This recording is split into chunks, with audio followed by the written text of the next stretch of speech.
Hello everyone, आज मैं लेके आ गई हूँ फेलियर फ्रेम का एपिसोड 9। तो चलिए वीडियो को स्टार्ट करते हैं। एपिसोड की स्टार्टिंग होती है और हमें दिखाया जाता है आशिटो ग्रुप के मेंबर जो कर्स का लीडर होता है। वो कहता है कि यहाँ पर एक ट्रैप बिछाया गया है और हमें इस ट्रैप के बारे में पता चल गया है, तो तुम अब बाहर आ सकते हो। जिस पर वहाँ जो सिरास है वो मास्क पहनकर बाहर आती है और फिर वो कहता है अच्छा तो तुम हो, तुम शायद उसकी साथी लग रही हो मेरे को, तो तुम स्पीड और उस लड़की को हमारे हवाले कर दो और तुम भी देखने में बहुत अच्छी फाइटर लग रही हो, तो तुम हमको ज्वाइन कर सकती हो। तो सिरास कहती है अगर मैंने तुम्हारे इस ऑफर को ठुकरा दिया तो कि हम हमारे कर्ज से तुमको मार देंगे, साथ ही हमारे सामने तो इंसानियत का सबसे स्ट्रॉन्गेस्ट आदमी भी नहीं टिक पाया, 5 ड्रैगन नाइट्स को हम नहीं मारा है। जिस पर सिरास कहती है अच्छा तुम्हारा कर्ज इतना ज़्यादा पावरफुल है। इसके बाद सिरास कहती है ठीक है मैं तुमको उनको दे दूंगी, लेकिन तुम्हें उन दोनों का ख्याल रखना होगा। जिस पर वो कहता है हाँ ठीक है, और फिर वो कहती है आ जाओ तुम सभी मेरे साथ आओ। कर्ज का लीडर होता है वो कहता है नहीं, तुम हमको पागल बना रही हो, तुम हम सबको जंगल में क्यों ले जा रही हो, जब तुम्हें उन दोनों को हमें हवाले करना ही है तो तुम कुछ लोगों को भी तो लेकर जा सकती हो। और वो अपने सभी आदमियों को कह देता है कि कोई यहाँ से मत हिलना और अपना ध्यान रखना। फिर तभी वो बताता है कि तुमको मुझे एक और बात बतानी है, जो लोग भी यहाँ पर हैं वो लोग असैसिन गिल्ड के लोग हैं और पहले वो ही इस चीज़ को संभालते थे, लेकिन दूसरी दुनिया से आए हीरो ने उन्हें मार दिया, तो उस काम को हमने संभाल लिया ताकि उस काम की बेइज्जती ना हो। तो सिरास कहती है अच्छा तो तुम लोग मतलब लोगों को पॉइजन से मारते हो। तो वो बताता है हाँ हमारे पास एक ऐसा पॉइजन है जो कि बहुत ही ज्यादा एडवांस्ड और मारने के बाद उस पॉइजन पता भी किसी को नहीं चलता है। और इस बात पर भरोसा दिलाने के लिए हमें एक कहानी चाहिए थी, जो कहानी हमें ब्लैक ड्रैगन नाइट से मिल गई थी, क्योंकि वो लोग कैसे मरे और किस तरह मरे वो चीज बिल्कुल भी समझ में नहीं आई थी, तो हमने वो नाम दे दिया कि उनको हमने मारा है। इससे लोगों को कर्ज पर भरोसा हो गया। और फिर तभी सेरेस पूछती है कि आखिरकार तुम चाहते क्या हो। जिस पर वो बताता है कि मैं इस राज्य पर कब्जा करना चाहता हूँ। उसके बाद फिर वो कहता है कि अब जल्दी से बताओ तुम्हारे साथी कहाँ हैं। तो वो बताती है कि स्पीड और उस लड़की के अलावा मेरे पास और कोई नहीं है। जिस पर वो कहता है लेकिन तुम्हें क्या लगता है कि तुम हमारे सामने टिक सकती हो। जिस पर सिरास अपना मास्क उतारती है और बताती है मैं हूँ सिरास आश्रय और मैं ब्लैक ड्रैगन नाइट्स के सामने टिक पाई हूँ, तो तुम लोग क्या हो। जिस पर वो कहता है कि अच्छा तो तुमने ही ब्लैक ड्रैगन नाइट्स को मारा है। वो बोलती है हाँ। तो वो कहता है मुझे लगता तो नहीं है। और फिर तभी मिलो है वो कहता है कि वो तो ठीक है, लेकिन अब तुम हम सबके कब्जे में आ चुकी हो, हमने तुमको चारों तरफ से घेर लिया है, तो तुम इतनी ज़्यादा खूबसूरत हो तो मैं पर्सनली तुमको फॉर्मेट करके तुम्हें अपनी दासी बनाऊंगा। और इसके बाद जो सिरास है वो ज़मीन पर बैठ जाती है और मेमोरी को याद करने लगती है। यहाँ पर जो मेमोरी है वो पिगी मारू के साथ मिलकर अपनी जो प्लानिंग है उसको तैयार कर रहा होता है। और फिर मेमोरी कहता है अब मैं तुमको एक ऐसा कर्ज दिखाऊंगा जिससे तुम जिंदगी भर भूल नहीं पाओगे। इसके बाद वो वहाँ पर उन सभी पे अपनी पावर से अटैक कर देता है और उन सभी को पैरालाइज कर देता है और कहता है तुमने सोचा नहीं हो मैं इतनी दूर से भी तुम पर अटैक कर सकता हूँ। और फिर तभी जो मेमोरी है वो उसको कहता है कि मैंने तुम्हारे बाकी लोगों को पहले ही मार दी और तुम फॉरेस्ट में नहीं आए और इसी वजह से तुम यहाँ पर मारे गए। इसी के साथ वो लोग तो वहाँ पर पॉइजन अटैक से मर जाते हैं। सिरास से वो कहती है जैसा कि हमने सोचा था सब कुछ वैसा ही हुआ। जो मेमोरी है वो सिरास से कहता है अब तुम ये बात स्पीड और उस लड़की को बता दो जाके। इसके बाद जो सिरास है वो स्पीड और लीज को ये बता देती है। फिर वहाँ पर देखते हैं वो लोग कि और भी लोग आ रहे होते हैं, तो वापस से पिगी मारू को उसके साथ कनेक्ट करने को बोलता है, लेकिन पिगी मारू इस बार तैयार नहीं होता है। तो स्पीड कहती है अब कुछ चीजें ऐसी हैं जो तुम नहीं देख सकते हो, तो चलो अब मुझे भी मौका दो। और फिर इसके बाद जो सिरास है वो लीज के साथ चली जाती है और स्पीड यहाँ पर जो होती है वो मेमोरी की मदद करती है। तो मेमोरी से पूछता है क्या तुम्हें पता है कितने लोग हो। जिस पर स्पीड कहती है हाँ मुझे पता है।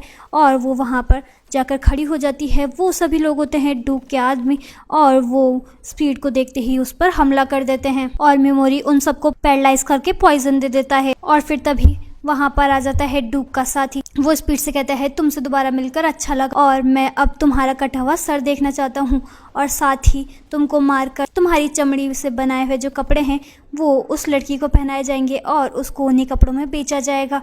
जिस पर फिर जो मेमोरी है वो उनको मारने की कोशिश कर, लेकिन वो 80 से ज़्यादा लोगों को टारगेट नहीं कर सकता है, इसलिए वो डूक के आदमियों को अंधा करने लगता है और इसके बाद जो स्पीड है वो उनको मारने लगती है। और फिर तभी वहाँ पर लड़ाई हो रही होती है। इसके बाद जो डूक है उसका एक आदमी भाग रहा होता है तो डूक उसे ही मार देता है और एक आदमी मेमोरी पर पीछे से हमला करता है तो सेरास उसे खत्म कर देती है। जो स्पीड है वो कहती है मेमोरी से कि मुझे नहीं लगा था कि मैं कभी एक वॉरियर की तरह लड़ पाऊंगी, लेकिन तुम्हारी वजह से ऐसा हो पाया है और इसमें मुझे बहुत ज़्यादा मज़ा आ रहा है। इसके बाद वहाँ पर जो डूक होता है वो कहता है कि मैं तुम लोगों को बहुत दर्दनाक मौत दूंगा जब मैं तुमसे अगली बार मिलूंगा। तभी मेमोरी उसको पैरालाइज कर देता है। मेमोरी कहता है कि तुमको क्या लगा कि मैं तुम्हें यहाँ से भागने दूंगा और तुम्हें वापस से हमें नुकसान पहुंचाने दूंगा। और पैरालाइज करने के बाद मेमोरी स्पीड से कहता है कि चलो स्पीड अब इसको ख़त्म कर दे।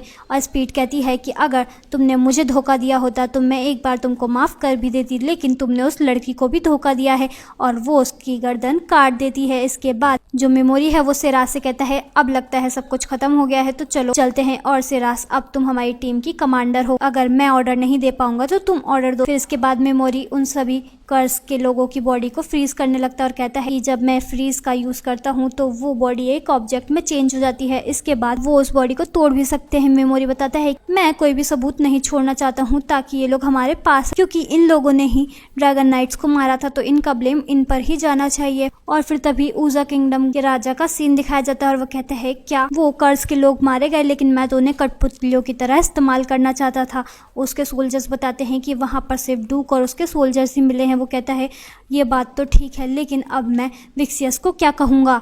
और यहाँ पर जो लीज होटल की जो मालकिन थी उसके बारे में सोच रही होती। तभी जो सेरस है वो उसको जिन लोगों के भरोसे उनकी बात मानने के लिए कहती है। फिर तभी जो लीज है वो सेरस को पसंद करती है और उस पर भरोसा करती है और वो उसको अपनी बड़ी बहन कहती है। जो लीज और स्पीड हैं वो दोनों सो जाते हैं और यहाँ पर मेमोरी और सेरास बैठे होते हैं। सेरास मेमोरी से कहती है आप थक गए होंगे तो आप मेरी गोद में सर रख कर सो सकते हैं और मैं यहाँ की निगरानी रख रही हूँ। जिस पर मेमोरी कहता है थक तो तुम भी गई हो तो तुम भी मेरी गोद में सर रख कर सो सकती हो, जिस पर सेरास सो जाती है। फिर सेरास कहती है क्या आप मजाक कर रहे थे। वो बोलता है हाँ। वो बोलती है सॉरी मुझे माफ़ करना, अगली बार से ऐसी गलती नहीं होगी। जिस पर मेमोरी कहता है नहीं नहीं कोई बात नहीं। फिर उसके बाद जो सेरास है वो कहती है क्या आप स्पीड और लीज को भी पसंद करते हैं जैसे कि आप मुझको पसंद करते हैं, क्या आपको उनसे भी कोई अटैचमेंट होता है। जिस पर मेमोरी कहता है कि स्पीड से मुझे मेरे अंकल की याद आती है जो कि बहुत ज़्यादा अच्छे थे, और साथ ही जो लीज है उसमें मैं खुद को देखता हूँ क्योंकि मैं भी इस सिचुएशन में पला बड़ा हूँ और यहाँ पर मैं सिर्फ अपने बदले के लिए आया हूँ, मुझे इस बदले को पूरा करना है और अगर तुम मेरे इस बदले को बीच में छोड़ के जाना चाहती हो तो तुम जा सकती हो क्योंकि ये सिर्फ मेरा बदला। तो सेरास कहती है मुझे भी गॉडेस कुछ ज़्यादा पसंद नहीं है और अब तो मुझे एक वाइस कैप्टन का रोल भी मिल चुका है तो आखिरकार मैं ये सब छोड़ के नहीं जाने वाली हूँ। जिस पर मेमोरी कहता है अच्छा ठीक है तो चलो अब तुम सो जाओ और वो उसको अपनी स्लीप स्किल से सुला देता है। और फिर तभी यहाँ पर न्यान्तन और सोगू का सीन दिखाया जाता है जो कि प्रैक्टिस कर रहे होते हैं और न्यान्तन सोगू से कह रही होती है कि तुम बहुत ज़्यादा अच्छा कर रही हो और एक दिन तुम मुझसे भी आगे निकल जाओ। अब ये बात ध्यान रखना कि ये बात मेरी बड़ी बहन विक्सियस को नहीं पता चलनी चाहिए क्योंकि वो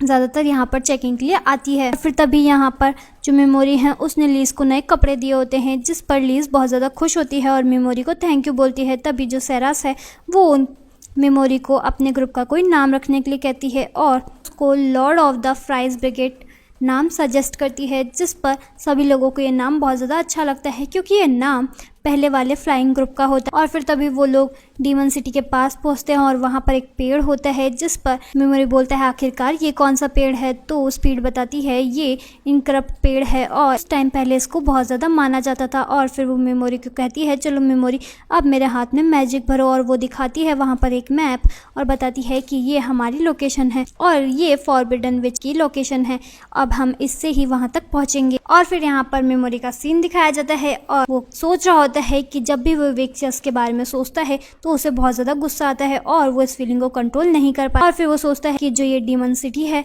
यहाँ पर मुझे बहुत कुछ सीखने को मिलेगा क्योंकि ये बहुत ज़्यादा खतरनाक है तो मुझे विक्सियस से लड़ने का एक्सपीरियंस होगा। इसके बाद सीन दिखाया जाता है विक्सियस का जो कि अपने सभी हीरोज़ को कह रही होती है तुम लोगों ने बहुत अच्छी ट्रेनिंग करी है और तुम्हारा लेवल अप भी हो रहा है जिस वजह से तुम लोग बहुत ज़्यादा परफेक्ट हो गए हो, लेकिन तुम्हारी जो स्किल्स है वो नहीं बढ़ी है, लेकिन तुम लोग को अभी भी कॉम्बैट टेक्निक सीखने की ज़रूरत है, इसीलिए तुम लोग को कुछ अलग सिखाया जाएगा। वो जाते जाते वहाँ पर कह रही होती है कि उसे इन लोगों को और कुछ सिखाना है और कॉम्बैट टेक्निक सिखानी है, तो उन लोगों को किसी ऐसी जगह ले जाना होगा जो कि बहुत ज़्यादा खतरनाक हो। और फिर वो बोलती है अब इन लोगों को ले जाना होगा the land of demon Lord. तो चलो वहाँ चलते हैं। इसी के साथ जो एपिसोड है वो यहीं पर एंड हो जाता है। अब देखना ये है कि आगे क्या होगा, ये तो पता चलेगा नेक्स्ट एपिसोड। अगर आपको ये वीडियो अच्छी लगी हो तो इस चैनल को सब्सक्राइब कर देना, वीडियो को लाइक कर देना और शेयर कर देना। नेक्स्ट एपिसोड के लिए नीचे वाली वीडियो पे क्लिक करें और इस एनिमे के सभी एपिसोड्स देखने के लिए ऊपर वाली वीडियो पे क्लिक करिए।